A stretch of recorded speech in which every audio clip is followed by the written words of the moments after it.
Đây là hai cầu thủ đã cùng với MU có quan bao huyền thoại ở mùa giải 1998-1999. Với Yorke thì anh đã sang Việt Nam một số lần, nhưng với Johnsen thì đây là lần đầu tiên Johnsen đến Việt Nam. Đầu tiên tôi đặt câu hỏi cho Ronny Johnsen. Chào Johnsen, cảm giác của anh thế nào khi mà anh lần đầu đến Việt Nam của chúng tôi? Hello Johnson, how are you feeling?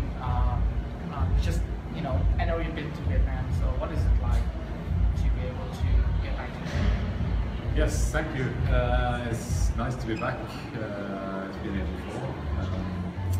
It's always nice to be back in Vietnam because we have such a big fan base here as well, and it's always nice to give something back so we can we're here for the game today, and we're looking forward to it. Yeah. Đây không phải là lần đầu tiên tôi đến Việt Nam, nhưng mà tôi cũng rất vui mừng được quay trở lại đất nước bạn, vì lượng fan base của em ở đây rất là nhiều và tôi cũng rất thích được tiếp xúc với những fan của như vậy, và tôi cũng rất hào hứng với trận đấu này, với trận đấu sắp tới. Và tôi hỏi Johnsen một câu hỏi nữa, tức là thời mà Johnsen còn thi đấu thì bóng đá châu Âu nói riêng và thế giới nói chung có nhiều ngôi sao ở vị trí trung vệ, nhưng bây giờ dường như người ta không thấy những trung vệ thật sự là rất là xuất chúng. Theo Johnsen là lý do vì sao? So when you were still playing, there have been a lot of superstar centre backs like you, for example. But nowadays we don't see that many superstars. What do you think is the reason behind this? Well, I think there's some very good central defenders, but it's always more attractive to be centre forwards, I think, first of all. But it's a very important position. I can see back in Norway where I live, it's the same problem. We have problems finding good centre halves. It seems like it's more attractive to play further up the field. Tôi nghĩ thì vị trí nào cũng quan trọng. Tuy nhiên tôi nghĩ có lẽ có rất ít những trung vệ đẳng cấp như vậy, là vì là lý do rất đơn giản là cái việc mà làm một tiền đạo thì có thể sẽ tỏa sáng hơn, có thể trở thành ngôi sao hơn. Vì vậy có rất nhiều đa phần các cầu thủ tố chất họ đều muốn chơi trong vị trí tiền đạo. Và bây giờ là câu hỏi đầu tiên dành cho Dwight Yorke.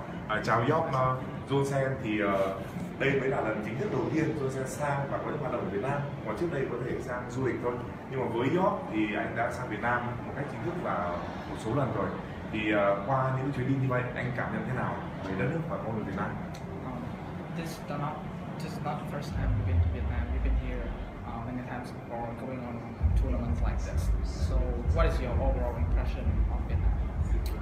Well, my overall impression of Vietnam is that the fact that you have a lot of passionate people here who loves football, and the fact that we are here to embrace the fact that these young kids given the opportunity to play alongside us this afternoon.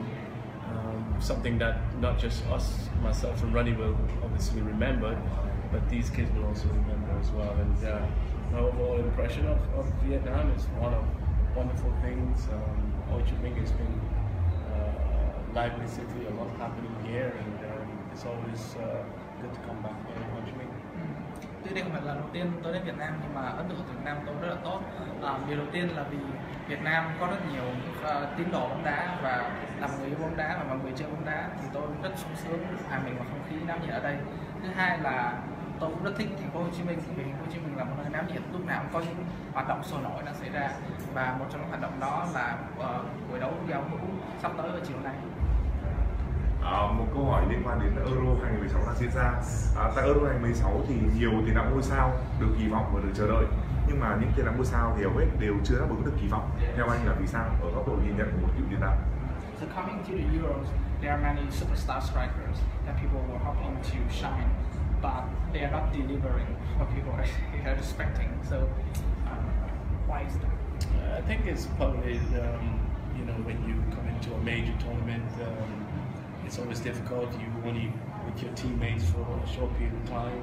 They're coming out of a very long season as well. It takes a lot on the body to adjust to tournament football. Not making any excuses for these players, because they are obviously superstars in their own rights. But it's difficult when you come out of a very long season straight into a tournament, a big tournament like the European tournament. So that's maybe one of the reasons why you haven't seen some of these players at the moment. thì tôi không phủ nhận họ đều là những ngôi sao sáng giá, nhưng mà tôi nghĩ có lẽ một lý do chính mà họ không giữ được phong độ như khi đấu đội tuyển là vì họ vừa mới kết thúc một mùa đấu rất là dài và các trận đấu rất là mệt nhọc khó khăn, và họ lại phải nhảy vào tiếp tục đấu giải Euro. Thứ hai là những đồng đội ở trong đội tuyển quốc gia thì cũng thực sự không phải là những đồng đội họ quen thuộc, vì vậy chỉ trong khoảng thời gian ngắn thì rất khó để mà họ hòa mình vào đội tuyển. Một câu hỏi chung cho cả hai em. Đầu tiên là Johnsen, anh nhận xét thế nào về cơ hội của đội tuyển Anh tại Euro 2006?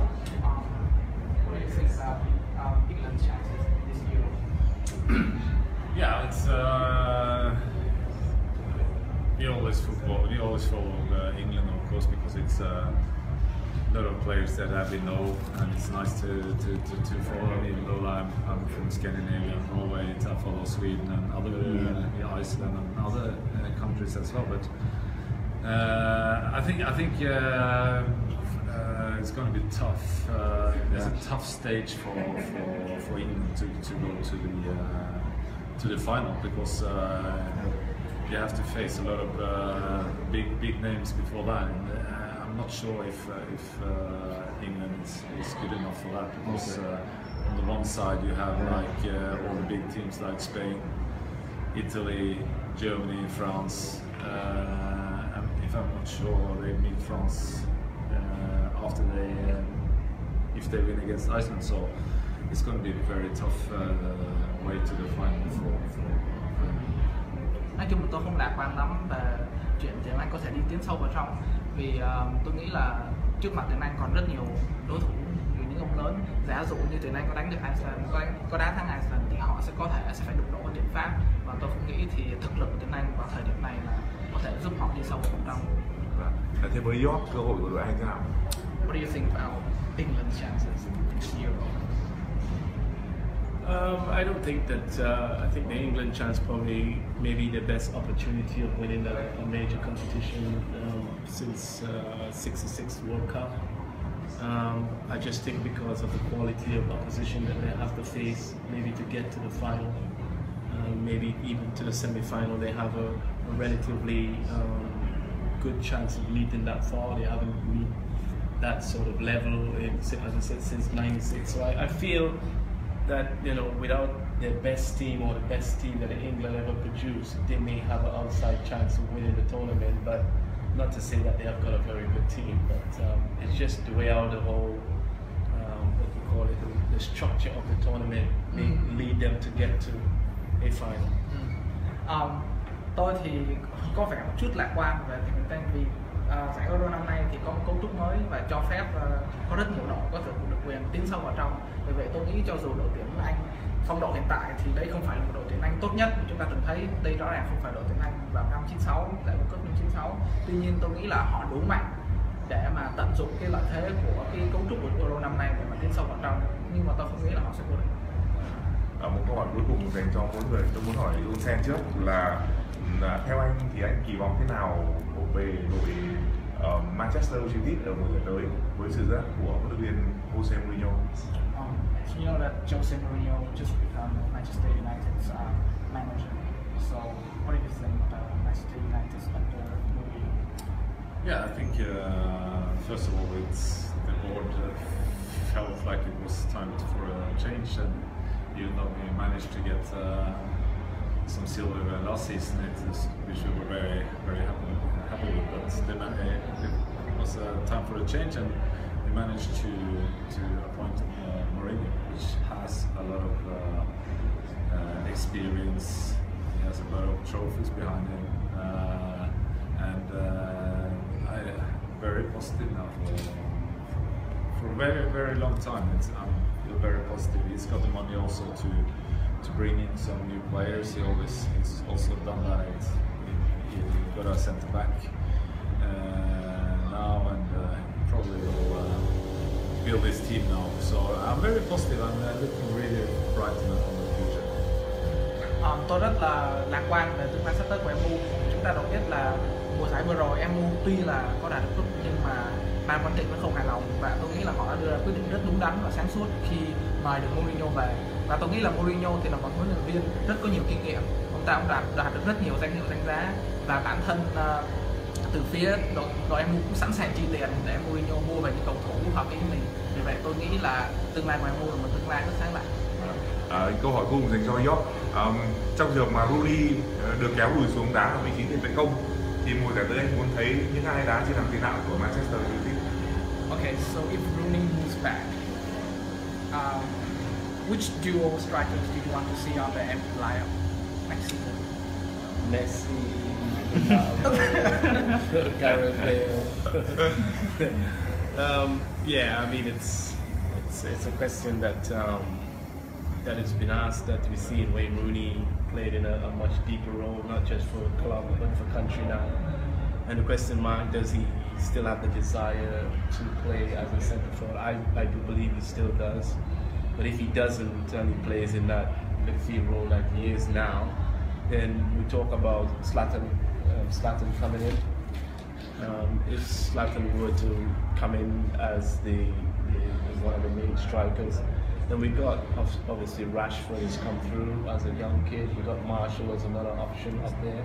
So I think we have enough going forward. If we were to bring in Zlatan, as well. If we can bring him in, then with his experience with the young players, and I think that we will see Wayne Rooney playing in a more midfield role this season.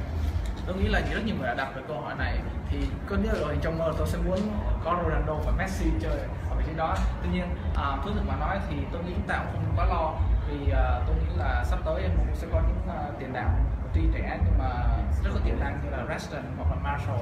Vì vậy tôi nghĩ là các bạn cũng không nên quá lo lắng. Rất cảm ơn Ronny Johnsen và Dwight Yorke với những câu trả lời sắc bén đầy tính chuyên môn vừa rồi. Và thưa quý vị và các bạn, ngay sau đây thì Johnsen và Yorke sẽ vào sân để mà dẫn dắt một loạt những cầu thủ vừa rồi đã trải qua một cuộc tuyển chọn rất là kỹ lưỡng. Sẽ có một trận đấu ra trò trong 9 phút ở sân Uruguay. Chúng tôi một lần nữa nói lời chào và chúc cho Yorke cũng như Johnsen luôn mạnh khỏe và sẽ còn trở lại Việt Nam ở những trận đấu tới. Xin trân trọng cảm ơn.